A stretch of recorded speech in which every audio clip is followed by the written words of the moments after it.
Hi, I'm Justin Landon, Sabor's Government Affairs Director. And I'm Gilbert Gonzalez, Vice President of Risk Management and General Counsel. And we're here today to talk about the 85th Legislature and some of the changes that will be coming your way.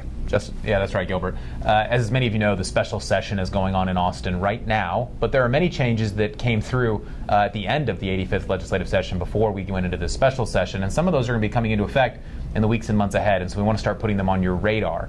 And one of those is a change to the seller's disclosure. It's going to add a new item to it, and strangely enough, like many things in the legislative world, this has been a many-year journey to get to this change to the seller's disclosure, and Gilbert's been working on it with me all that time. Right, and the great thing about this legislative change is that it doesn't require a decision-making process. While that might be what they wanted, which Justin will talk about in a second, the new change simply puts into the seller's disclosure a notice that says, hey, if you live by a military base, this is some concerns you may have, and here's where you go to find them. It doesn't require a seller to go and investigate, oh, do I have to or do I not have to? It's a simple, everyone is on notice of this change. So tell us a little bit about why they wanted this change. Yeah, right. Gilbert made a great point. What we really wanted to avoid was any kind of disclosure that would have required a seller to decide, does this apply to me or does this not apply to me? Because if you have to make that decision, it's going to lead to a lot of mistakes, which means a lot of liability for failure to disclose. So we really wanted to minimize that.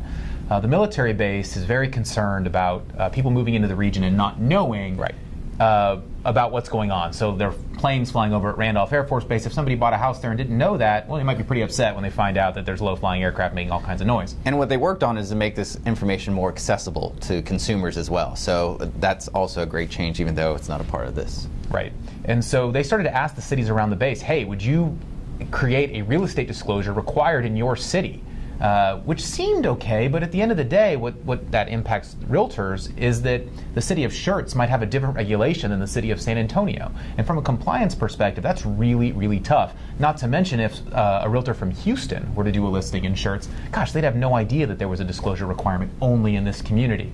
And so what we did is we came up with a compromise that negotiated between the military, the Texas Association of Realtors, SABOR, and the legislators up in Austin to come up with a solution that really worked for everybody. And the end result was a statement of fact. Correct. Something that's going to be added to the seller's disclosure, which is the form that TREC issues. And it would also be on the TAR disclosure form as well. So look for that. It's going to be item number 8. All it's going to say is, hey, the property you're buying might be near a military base. If it is, you might be impacted. And if so, here's a resource that local cities are going to be required to make public that you can view and you can drive your clients toward to provide information about whether or not their property may be impacted.